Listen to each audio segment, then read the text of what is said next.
Cozy maximalism.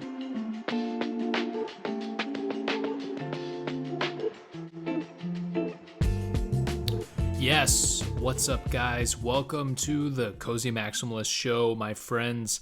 I'm Cozy, and hey, I'm happy to be with you guys here. Hey, on whatever day you're listening to this on, guys, it's a great day. We are here, like I said, Cozy Maximalist Show, episode 1, taking over for the kind of 2-episode mini series that I had done a little over a year ago here, the Cozy Corner.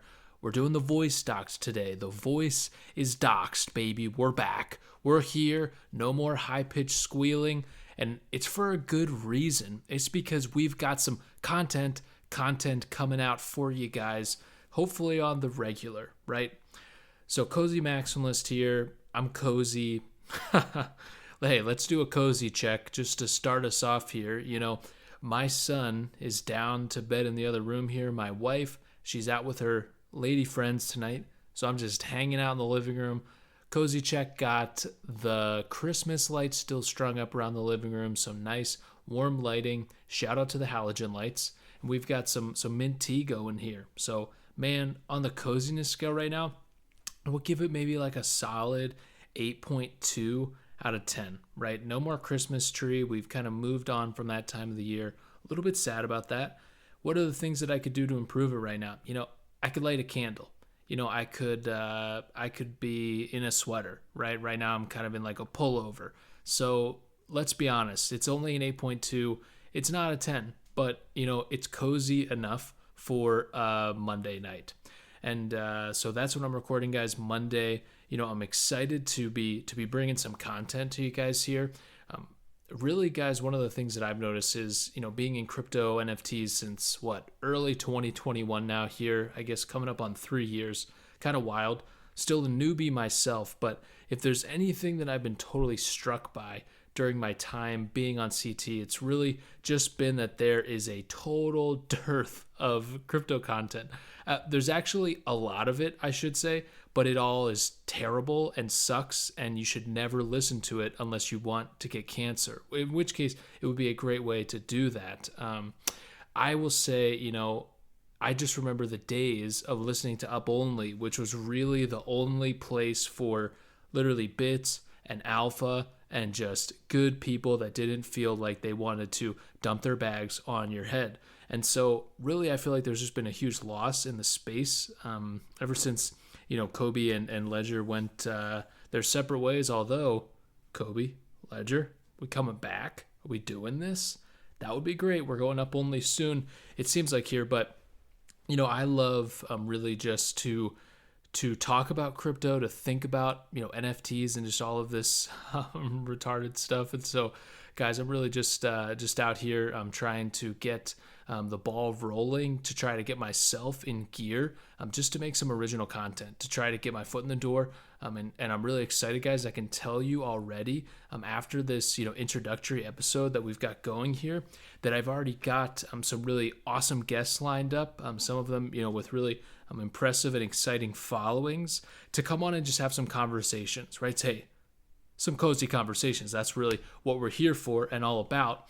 And the only promise that I can make to you for what this channel is really hopefully going to be like, what you can expect from the Cozy Maximalist Show, is going to be that, hey, we're going to have fun. I'm going to do some bits. I'm going to go off on some tangents. We're going to throw some jokes at the wall. We're going to see what sticks.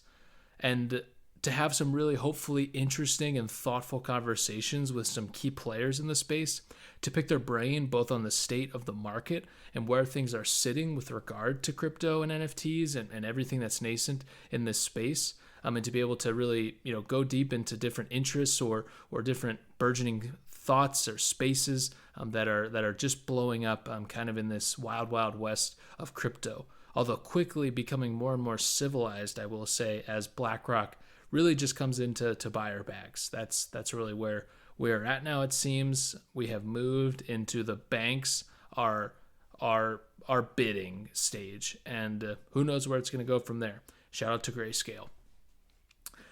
So, guys, I really just thought that a fun way to kind of dip my feet in and get myself going in the space here, in the sense of the Cozy Maximalist Show, and to kind of preface some of the conversations that I have, coming up later this week, and hopefully that'll be coming out next week, was just to go into a little bit of how I got into the space, because let's be real, guys, you don't know my lore. You don't know my lore. So we've got to get into that, and I feel like there's some funny stories here. Even if this is just for me to kind of go back in time and do a little bit of reliving, I think that'll be fun enough for me. But hopefully you can come along for the ride with me and maybe have some laughs, have some good times reminiscing with me. So, like I said, hold on. Got to do a T-sip. There we go. I'm sure the mic caught way more of that than I would like.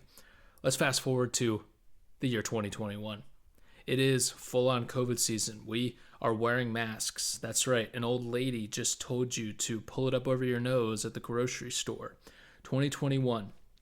I am working in a major metropolitan area, and let's just say my boss was not the sharpest tool in the shed. But I remember him talking all the time about Clubhouse. This guy was on Clubhouse. He was really just getting after it, listening to people when that was a thing for however long. And hey, more power to him. He heard about Dogecoin very early on. This guy heard about Dogecoin at 3 cents. And he thought, you know what? I'm a manager. I've got a little bit of disposable income. I'm going to punt $3,000 into Dogecoin at 3 cents. Now, I kind of love this guy for that, because he not only did that, but then he tracked every day at work the progress of Dogecoin. So I feel like for myself, very pleb mode, I was really just kind of along for the ride and seeing what was happening here. But this man rode his $3,000 of Dogecoin bought at 3 cents all the way to like $80,000, $90,000. I mean, like ridiculous, like a lot of money, maybe more if I'm thinking about it. I'm not good at math, but whatever that was, that's what he had in Dogecoin. And every day he would show me, flip his laptop around, his Robinhood status, and it was up only, baby. It was all green every day, right? And we were just topping out. And this man would just repeat Dogecoin to $1, Dogecoin to $1. It was happening. And I was already kind of a Twitter old head. I'd spent a fair amount of time, but never really in crypto. Honestly, I could not even tell you what I had thought about Bitcoin at the time. Really, probably hadn't even thought about it as an option or an idea. I was a few years out of college and grad school, and just didn't really have any sense, even though I'd been pretty online through a lot of my life. I honestly just never even had money, and so it wasn't ever really something that kind of crossed my radar. But Doge was funny enough, and I had seen my boss kind of take this punt, and so I thought, you know what, I'm just going to throw, $100 in, which was a lot of money to me at the time. And I went back, I lived with 5 other dudes, and I just relentlessly shilled Dogecoin to them. And I think that at least 3 or 4 of us all just kind of kicked, $50, $100 in. If I have to guess, I think I got in right around, 9 cents, something like that. And dude, I was just watching the gains. I felt like a just monster trader, dude, watching $100 turn into what? I mean, I guess if it's 7x'd and I rode it most of the way, probably, yeah, I mean, close to $1,000, maybe $600 or $700. If I had to remember right, I think I felt like I was just totally on God mode. And I think probably kicked even a little bit more money in, because I remember coming out of the Dogecoin trade, like it was some setup, just like a CT trader, totally not. But yeah, I remember coming out of that with maybe just around $1,000. I did pretty well, and I couldn't tell you if I sold before Elon went on SNL, but I was definitely in on crypto Twitter enough at that point to kind of have a sense that this was going to be a sell the news event. But I feel like I sold in the 50s or low 60s. Basically, I still made out with enough of a bag, if any of you can call $400 or $500 a bag. For me, like I said, had no money in my bank account, so that was really enough of a win for me to feel like I was going somewhere, like I was on the path. And That was for sure. And I had my little Robinhood account. I got my referral. I had a free stock. Thank you. Shout out to Robinhood. And just immediately market sold. And you know what I threw it right into after Dogecoin? I did the Dogecoin to Ethereum Classic rotation, right? Ethereum Classic. Why would you not invest in Ethereum Classic? Listen, I was a World of Warhead head. I knew what Classic was, right? Classic, we're going vanilla. We're going back to the original. Dude, I was just reading the most retarded stuff online about Ethereum Classic and about, dude, Bitcoin Cash. Dude, at this point, the market was so frothy. It was ridiculous, man. Bitcoin Cash was like $1,400. And I'm reading these articles, and dude, just from the most normie sources, I mean, no bearing on reality, but I mean, Litecoin is what, like $200 or $300? Dude, digital silver to Bitcoin's digital gold. Bitcoin Cash. Oh, because Bitcoin doesn't move fast enough. So you know what you need? Bitcoin Cash to be able to shoot it over. Don't even talk to me about Zcash. We won't talk about Zcash on this show.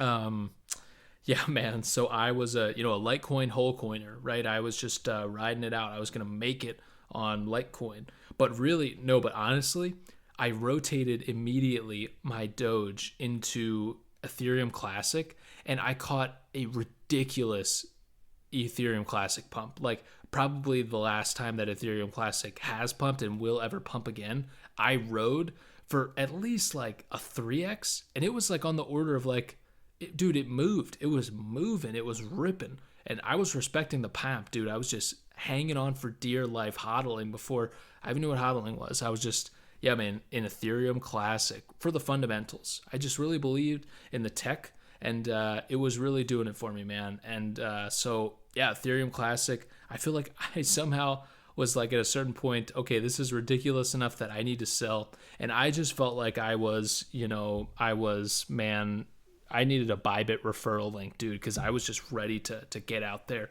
and be a professional trader. I still had barely any money, and honestly, I was smart enough to know that I didn't need to go for leverage. That's never really been something that I felt stupid enough to spend time with, just because personally I know that I would literally leverage my entire home and lose everything that I own. So I've just always stayed away from leverage, but I kind of just kept on going down the rabbit hole, and I was following, I was following the worst people on Twitter, dude. I was following Wolf of All Streets. Forgive me. Forgive mea culpa. I'm sorry. I was following Wolf of All Streets. I was listening to him analyze coins on YouTube, dude. Just brutal, man. I know, man. If you want to turn it off right now, I don't blame you. But I was in on Wolf of All Streets. There was some like European trader who I thought was like very cool, and I was really listening to his setups and all this different stuff that he was doing. Meanwhile, my portfolio is like $900. I just was not very smart, man. Still am not. But I kind of felt like I knew memes, and there was just a lot going on in the space. So I was kind of going deeper and deeper, and if there's any one thing that I have, I don't have a lot of depth, maybe not a lot of deep knowledge, but I was a pretty quick learner, and I really wanted to go deeper into the space. And so I just kept on digging, man. And I, learned about going on chain. I'm probably right about the beginning to end of what, NFT summer, I guess that a thing. NFT summer of 2021. I remember going on and seeing, couldn't tell you where, probably on Twitter somewhere, loading up on ETH, sending it to a MetaMask, and then logging on to OpenSea. And do you know the first project I saw? Yeah, you do. TSIP. I was going after Lazy Lions, dude. I made we did Dogecoin to Ethereum Classic to Wolf of All Streets to Lazy Lions, dude. Lazy Lions. Yeah, that's right. The toothpaste tongue sticking out, the color schemes, bright pink and neon blue on top of Fiverr lion. Yes, yeah, that's what I'm about to spend $150 on. Let's go. Lazy Lions. So I bought a Lazy Lions. I will say, I feel like I had just this very early understanding of what kind of memetic communities could look like. And so, their Discord was popping off. There were a lot of people shilling. And honestly, I would be lying if I said that there was much more meta-analysis on my part than that. I just thought that more people were going to buy Lazy Lions because it seemed like a good buy. And I remember showing my girlfriend, maybe my fiance, I don't know if we were engaged at that point, but this lion. And I really think, man, that she just thought of never speaking to me again. But luckily, we made it happen, man. And we bought a Lazy Lion. And you know what we did? We made an immediate 0.1 to 0.2 Ethereum flip. And I felt, again, dude, God mode. Just, dude, I'm crypto ISO. Dude, I'm Pentoshi. Who am I? I'm Trader SZ. I'm floundering to think of big crypto traders. Dude, I'm Ansem. I'm Black Noise. That's me. Dude, I rock. Lazy Lions 0.1 to 0.2 flip. I felt really good about myself. And dude, from there, do you know what I did? I went right into, maybe you remember these, Goons of Balatron. Do you know Goons of Balatron? I don't anymore. What were they?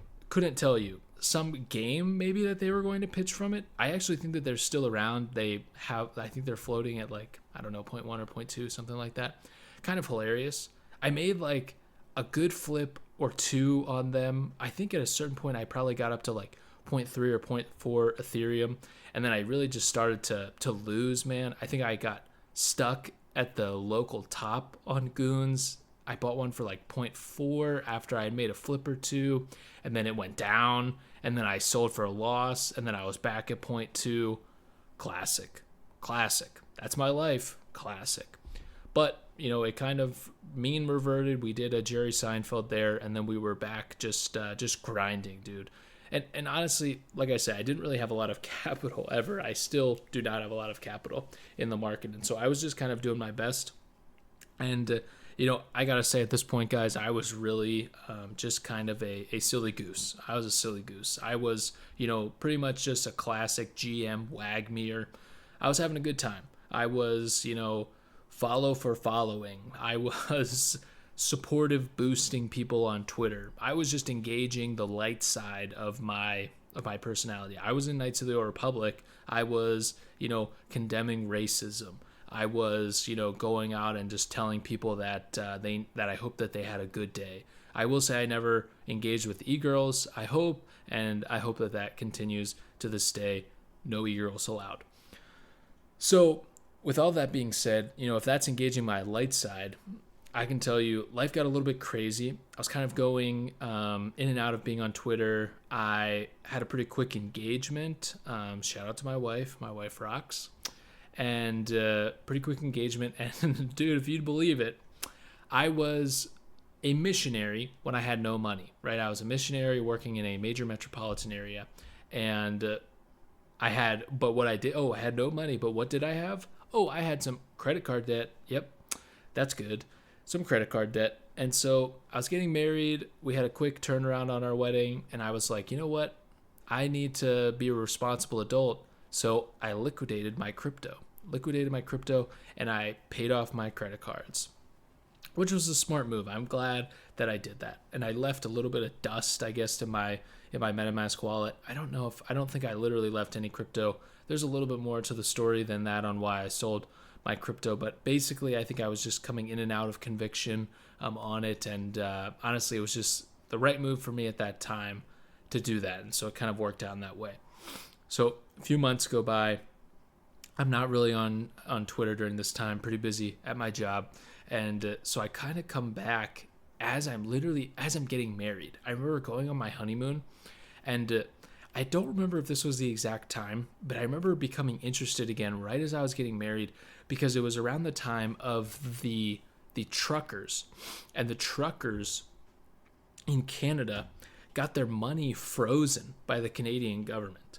And I remember that happening along with some, let's just say, dissident figures that I was a pretty big fan of. I'm taking huge L's and getting their money frozen, getting their payment processors delisted and everything. And I was just like, wow, the government is taking my money, and I am a, let's just say, heterodox thinker about some things, pretty religious, love God, kind of, hate the Antichrist. And so, wow, my money may not be safe, especially because, I've been on Twitter for a few years, right? And so at that point, really just came back to crypto from the thesis of at least, well, I need to diversify so that I can have some exposure in this space, and really came back for a real sense of that need for, I guess, decentralized money, right? Because that was a valuable thing to me at the time. And so I was gonna make my way back in. I was gonna wade back in. But I really was not, I did not have any money to deploy. Like, it wasn't like I had, dry powder that I was just waiting to unload into some unsuspecting cartoon character adjective animal. So instead what I did was I went back to my MetaMask wallet, as any good trader would do. And I had literally, man, like 0.01 ETH, maybe 0.02. I probably had 0.02 to cover gas. And so what do? I'm scrolling Twitter, man. And what did I see? You know it. Larva lads. That's right. Immediately buy. I go on, dude. I'm on Larva Lads early, dude. 0.01. Like, immediately after mint, I bought off of secondary. They probably dipped. I can't. Dude, what did a Larva Lad mint for? That's ridiculous. Who knows? Maybe even a free mint. Couldn't tell you. Larva Lads, dude, I just knew immediately. I've got to say, look, man, I'm not very smart. I'm not very handsome. But, dude, I've got a bit of intuition with these things every once in a while. Now, my gut, not the best. Can't always trust it. Do a lot of bottom selling and a lot of top buying. But every once in a while, I've got it, man. Larva Lads, I said, look, this is funny. It's a funny name. And it's got, dude, it's a worm. It's just a worm. I'm in on that, right? And it was memeable. Really, that was just the end of the day. If there's any thesis that I've had that's followed me through all of the different crypto things that I've done, it's been go where the memes are. And so I went where the memes were. And, dude, Larva Lads, really, dude, that made it for me. I was back. We were back in business. And you know what I promptly did with my Larva Lad? I wrote it all the way up to 0.7. Yes, Larva Lads to 0.7. That's some froth, man. That's some ridiculous deployment of capital there. If you see Larva Lads going to 0.7, it's a bubble, dude. It's a bubble. That's some collateralized CDOs that you chop back up, big short style. If you see Larva Lads going to 0.7, man, you better sell and forget it. You better undownload Coinbase, pack up shop, and just never come back. I do come back, actually, I guess. I just stayed. But Larva Lads, I think that I ended up, dude, probably selling at still like 0.15 or 0.2. I was at least smart enough to know that I didn't want to be a long-term Larva Lads community member, if you can believe that. Although still, hey, shout out to Larva Lads. No hate, my friends. But dude, from there, we were back. And so I made a few, again, like GM Wagme flips, still trading at a pretty small portfolio. But this is getting into the new year. This is getting into, 2022, I guess, because I'm newly married. And I'll say this was a funny time. Double T sip. Hold up. Funny time of my life. So, basically, my wife, we get married, immediately pregnant. Yes, boom, we're doing this. New life coming into the world, and I have new life. I've got a Larva Lad sold. I've got a few. Dude, give me 0.1 ETH, and we're gonna make it happen. So I've got 0.1 ETH, and I'm just looking to make it happen. And dude, what did I do? I flip an MFers Chicks. You remember MFers Chicks? Dude, another top signal. Dude, sell. MFers Chicks are going to 0.2. Sell. But yeah, dude, MFers Chicks. I bought an MFers Chicks for 0.1. It got to 0.2. I saw the women doing spaces on how, this was going to be, they were going to go to parity with MFers and everything. Thank God I am, just smart enough to know, and just immediately 0.1 to 0.2 flipped, and then out on MFers Chicks forever, never looked back. Sorry, Memphis chicks. No love lost for you. Um, but yeah, man. So we had a little bit going on. We had just a little bit of ETH. And then this was really the turning point, dude. And it's really just finding Milady Maker. Milady Maker NFTs. Milady Maker is a collection of 10,000 neo chibis in what street style, inspired by street style vibes.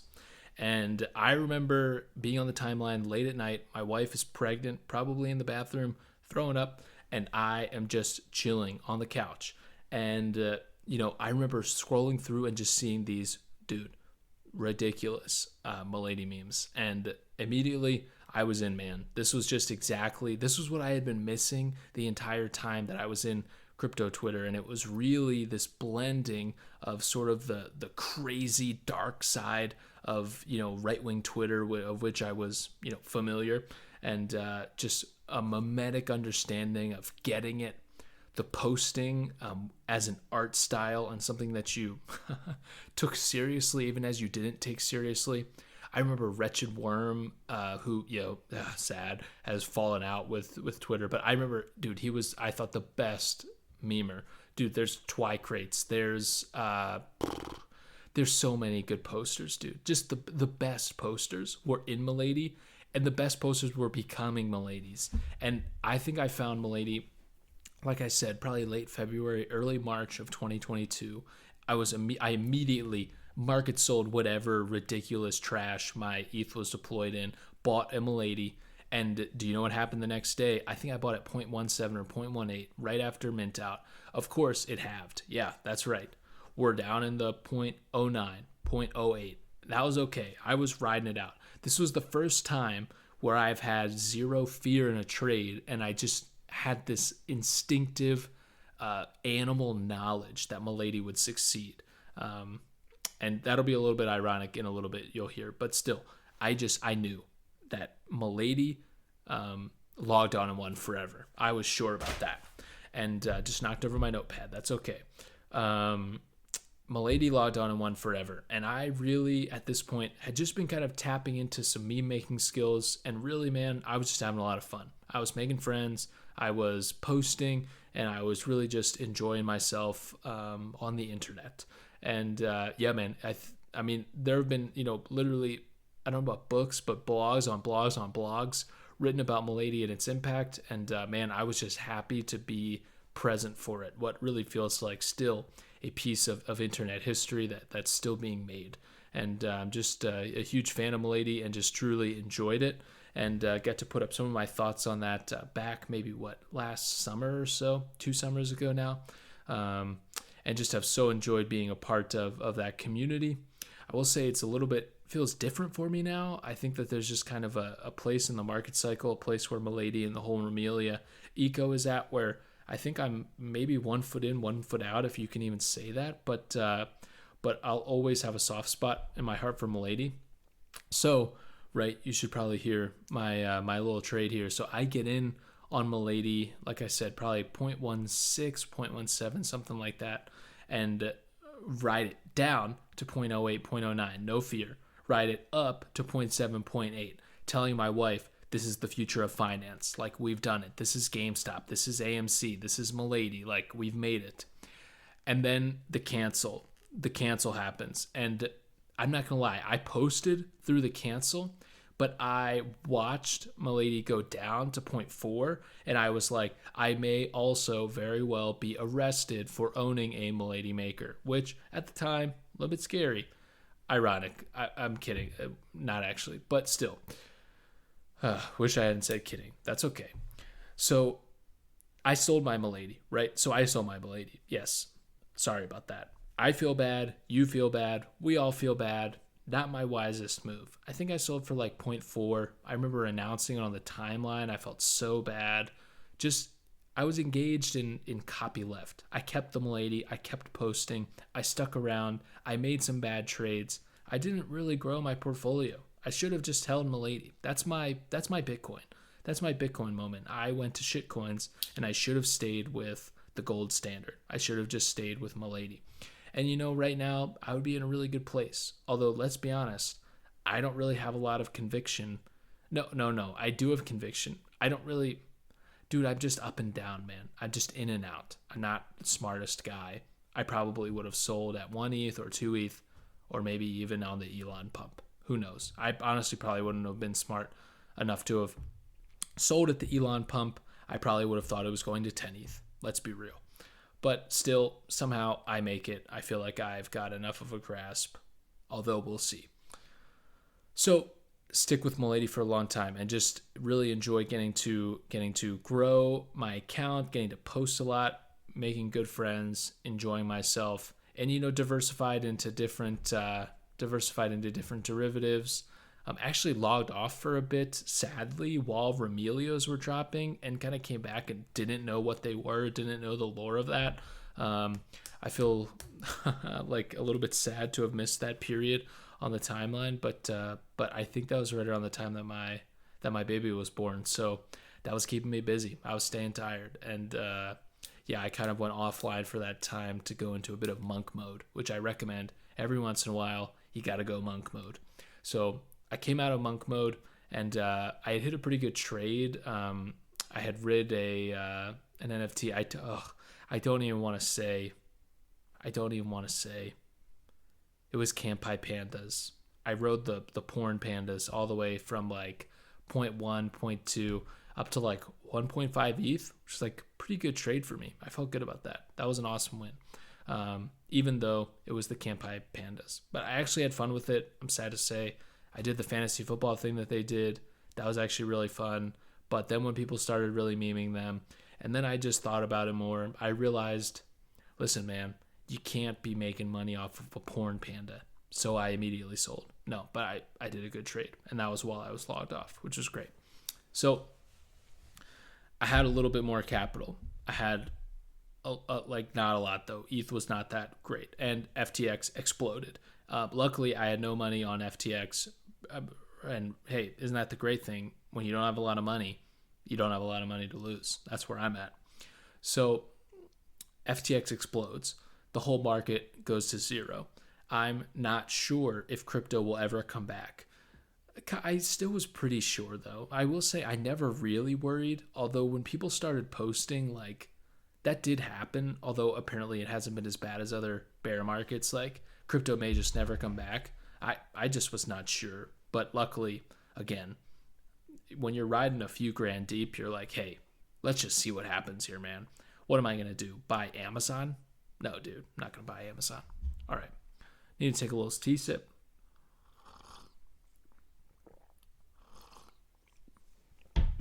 Tea sip. There we go. All right. Refer back to the notes. Okay. So, Milady. Oh, man, dude. Before that, I got banned. I got banned off of Twitter, dude. Wow, that was brutal. I remember having a beautiful night with my wife. I think I was literally on a date with my wife. I checked my phone, and my account was gone. It was nuked. I got blown up by Parag Agrawal Pajit. That's crazy, dude. Parag nuked me, dude. That's messed up. And man, that hurt more than I would like to admit. I was crushing like what to me was a lot of impressions and gaining a lot of followers every month. I mean, a few hundred followers every month, pushing into maybe the 2000s or something. And I felt super good about that. And my account was just gone, man. And so I went on this dark, punished, cozy arc, man, which honestly in retrospect was kind of fun. But yeah, man, I really actually like when Elon came back, that was huge for me because it really, I mean, he brought my account back. Like, man, shout out to Elon. He didn't have to do that. But he did that for me. So thank you, Mr. Musk. That's been huge. So yeah, man, I went on the punished cozy arc and what a time that was. And man, dude, really just actually hard to build back up to get yourself to a place where, especially when you have so many big accounts that follow you. So that was just really sad, man, because I was really proud of that. But maybe that's stupid. But hey, Twitter is a lot of fun. More fun than I'd like to admit. At this point, man, I'm really just kind of posting through the pain, right? I don't really have a sense of what's going on, but I do know that kind of bear markets are a time for learning. So I was trying to go deeper into my knowledge. I had engaged a fair bit with Solana. I tried to understand a little bit more about different chains. I felt like at this point, just by virtue of being on CT for long enough, kind of knowing who to follow. Luckily, I'd begged off of Wolf of All Streets for some time here now, right? And Milady kind of put me in the right scene to be able to learn the right people to listen to and the wrong people to. So I really felt like that I had a good shot that if I could just inject as much capital as I could, which was still going to be pretty modest for me, that I'd have a good shot at hitting six figures sometime this cycle, which is really still my goal. I'd say is the low six figures would be clutch if we can make it happen. And I'm really just kind of riding it out through to, let's just go ahead in time here to really last summer, shitcoin summer. I kind of come back. This is right around the time that I've made my porn panda move. So I've got a little bit of money to deploy. And what drops, dude, but shitcoin summer. I see all of these people posting about Pepe. Now, am I smart enough to get in on Pepe at 500,000 market cap? No. 10 million? No. 50 million? No. 100 million? Yes. 100 million? Yes. I'm in. I saw people posting, literally shout out to Cole. I think that Cole said Pepe unironically has the best chart in crypto right now. And I barely know what a good chart in crypto looks like still. But I went and I was like, you know what? If there's any chart that looks like unironically the best chart in crypto, I don't know what it is, but Cole probably does. And so I market bought as much Pepe as I could because I was like, this just makes sense. Honestly, I think that leading up to that, I wasn't really on Twitter that much. I was pretty busy. And yeah, man. So I was working a 9 to 5. So that was kind of keeping me pretty busy. Because I would have bought Pepe too. That's just what's sad. I got that immediately. I bought Pepe, and then I also, in equal measure, I think I punted the same amount into Wojak, which, shout out to Wojak, I'm still a huge fan of. And I rode Pepe and Wojak all the way to the top. I think that, again, let's be real. I thought that Pepe was going to flip sheep. I thought that Pepe was going to flip Doge. I still think in a way it spiritually flipped both of them in that time. But does spiritually flipping them actually mean anything? No. Let's be real. No, it doesn't.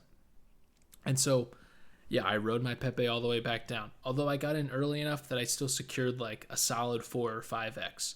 And my Wojak, I think I probably did even better on because I got in I think single digit millions and it went all the way to like 70, 80 million, something like that. That was awesome. So that was a really, really fun time. And I felt like the richest man in the world when both of those were at all-time high. I just absolutely giga chad, just unreal. That was fun. Nothing like a pump, man. I'm excited for the bull market, man. We're gonna get after it. It's gonna be ridiculous.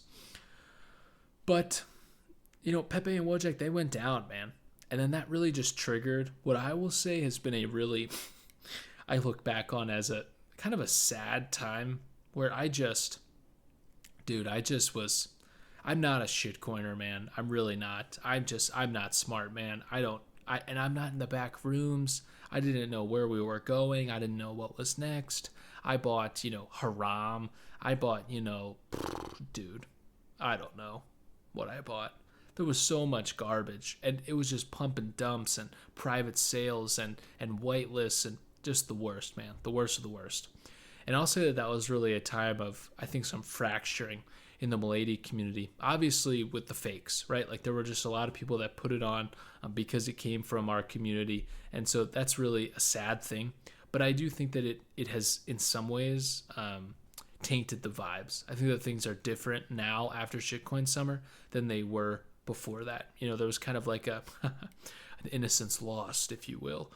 But there was really, I think, just some essence of having fun online, of making memes that were just the right amount of edgy, mixed with cute, mixed with acceleration, mixed with, kill. That was really just exactly what you wanted from Milady. And I don't think it's been the same since, like Harry Potter, Obama, Sonic 10 Inu, which for as much as I kind of love the Sprotos and those guys, already feels tired to me, which I'm a little bit sad about. And I hope that for people like Art School Reject and Vidano that it comes back. I hope so, guys. I hope so. I guess. I don't know.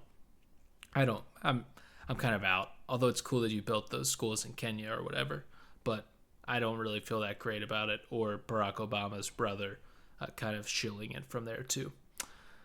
So we kind of come out of shitcoin summer, and then man, Milady 9/11 happens. That was kind of just sad, man. I feel like another just kind of vibe damager. Although again, I really just don't want to talk down to the community, and really I think trust Charlie. But I took a dude. I am the most mid curve trader in a lot of ways, but luckily I think I'm at least self aware enough to realize that. I took a huge bet on Fumo, did not work out. We'll still see on a few of these. I love Kiwami Teens. I love Yayo. Or I love Yayo. I don't know how to pronounce it. People made fun of me on a space one time. I was calling it Yayo, dude. I don't think that's how you pronounce it, man. I'm sorry, man. Yayo, Yayo, Yo-Yo, dude, above my pay grade. I'm sad for that, but that's true. I really think that I mid-curved it, man. Let's be real. Milady's my Bitcoin, man. I should have just stuck around, and I did not. That's for sure. So, we're kind of coming out of Milady 9/11, and I'm still posting. I'm still having a good time. I will say the quality of posting gone down, man. It's just not as good. Not as many people around. People are sad. People are out of it. The vibes aren't there. Honestly, in the sense of analysis, I really think that a big part is that Bored Apes are just beat, dude. They are beat. And the most fun thing was Milady's just getting after the Bored Apes. I mean, that was just endless content. And you didn't even need, if the art wasn't bad enough, man, the holders were just there for the picking. That just give me the apes, man. The just clicking links and starting restaurants, dude. That Bored and Hungry, man. That was just more than enough to get after. And I really think that when Milady's not opping someone really hardcore, then things just don't go as well. Best day of my life was seeing the Sonora Milady Sonora Sprite Remilio. That just gave me a little bit of my fire back. That and the day that Kyle Rittenhouse got acquitted. Those were great days. So yeah, we're coming into the fall here, and I remember taking a walk. This must have been in early 2023, maybe spring or whatever, when the early rumors were coming out about BlackRock and that they were applying for an ETF and that they had a 500 and something to 1 acceptance rate, going on this just like schizo rant, trying to explain to my wife what an ETF was when I don't know what an ETF is, about how boomers were going to be able to get exposure to Bitcoin like gold, and showing her the gold chart and how it was literally just a parabola forever. And I felt good about that, man. I felt like we had a real shot to get a Bitcoin ETF approved. And things really started to turn in the market, right? All the way through shitcoin summer. Was that an echo bubble? I don't even know what that is. I just tried to read GCR and understand half of what he means. But going into this year, man, I got really lucky with a few different opportunities. I've been able to shitpost for a crypto account for a coin, which I've really enjoyed and had a lot of fun with. I got to intern for a really awesome crypto trader and do some work on historical NFT analysis with him, which was super fun. I went to VCon. Dude, I went to VCon 2022. Wow, that was hilarious. I literally saw Gary Vee. I wish I could act it out for you. I saw people quiver before going up to Gary Vee, man. And then, I could see them doing rehearsed gags. I could see them doing rehearsed, like they had thought about how they were going to act excited and surprised to be around Gary Vee. That was kind of ridiculous, man. That was a crazy time. But yeah, that was a funny season. And all of this kind of brought me to, hey, where we are today, man. Still pretty much a mid-curve, really enjoying these early spaces and what feels like cool new ecosystems, environments that are coming about, right? Like Solana. I'm not going to lie. Solana, it feels good, man. It just feels good. I know some people are ETH maxis. They're going to hate me for that. I'm sorry. Phantom Wallet is great, man. Magic Eden is great, man. It's so good. the shitcoining is really nice, low gas. It's actually very convenient. Ansem, totally vindicated. Totally vindicated. Zion, vindicated forever. I wish I had bought it $8. I sure didn't. I'm the guy that's like $80. Yeah, that's good. I'm in. I'm in here. They call me exit liquidity, but that's really the thing. So, Solana is fun. Bitcoin ordinals, that's fun, man. It feels early, and maybe it'll all go to zero. But the Bitcoin puppets, man, the Bitcoin puppets, dude, I'm in on that. Did I fade it for a little bit when I saw a bunch of kind of the influencers, like the old Pepe crowd, pumping it? I did. I waited a day or two. But dude, when those videos came out, that was the closest to the early Milady energy that I felt in a long time. And I know that that's kind of trite because people always associate puppets with kind of the Milady of Bitcoin. But there is something there, man. There's something that can clear the stratosphere. And I'm really just trying not to make curve this one, man. I'm really enjoying it. And I think when you look at the node monkeys, dude, when you look at the frogs, man, it doesn't take a lot to stand out on the chain. Let's just say, I think that the puppets are going to do fine. Even if they come in third place, man, they're going to be fine. And so that's just been that's been so good. It's really brought me a lot of new life. Memeing and I made a few videos. That's kind of fun. And I've gotten to a really fun place where it really seems like the market is picking up, although who knows? Grayscale is just market selling $500 million a day. That's great.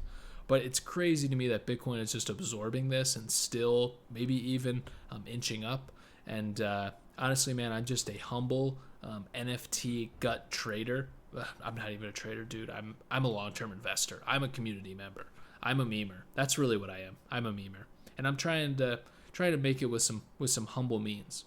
So all that to say, man, I've got this little part-time gig. I've got a full-time job that I do in real life. I've got a family, and I love my life. I really enjoy being on Twitter. It adds so much to my life. Oh, X, shout out Elon, you revived me.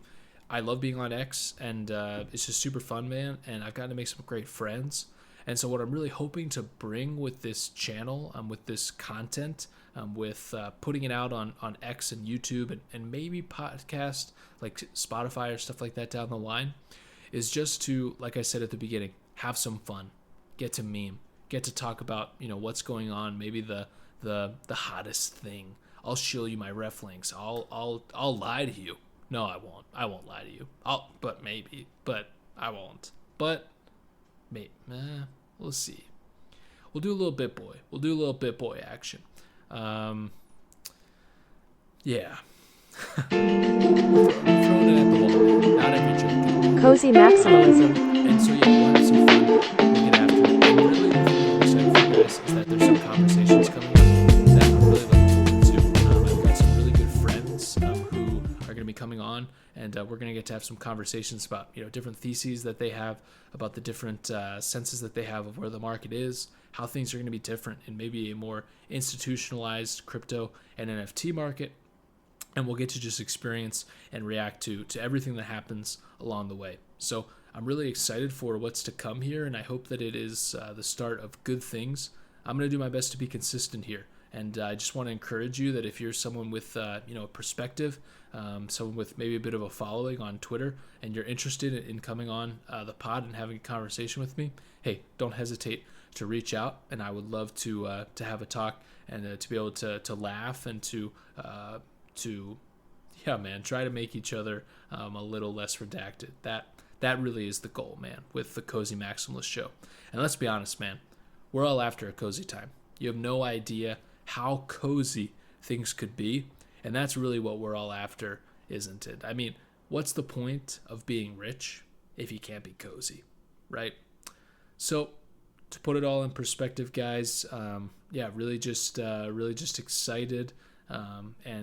Hey, appreciate you listening. If you've listened to this whole thing, you rock, man. I'm just happy, and man, I've just kind of ranted for a long time.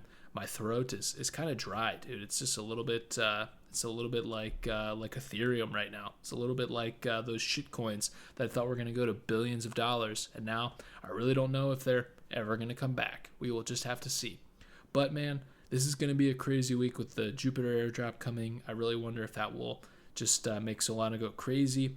I think that there's some really interesting plays that I'm trying to make on my own time to get ready for as retail and more institutional money comes into the space. And so we'll get to experience all of that together and hopefully, like I said, have a lot of fun along the way. So guys, I really appreciate you guys listening and hope you had fun. Hey, as always, stay cozy, my friends.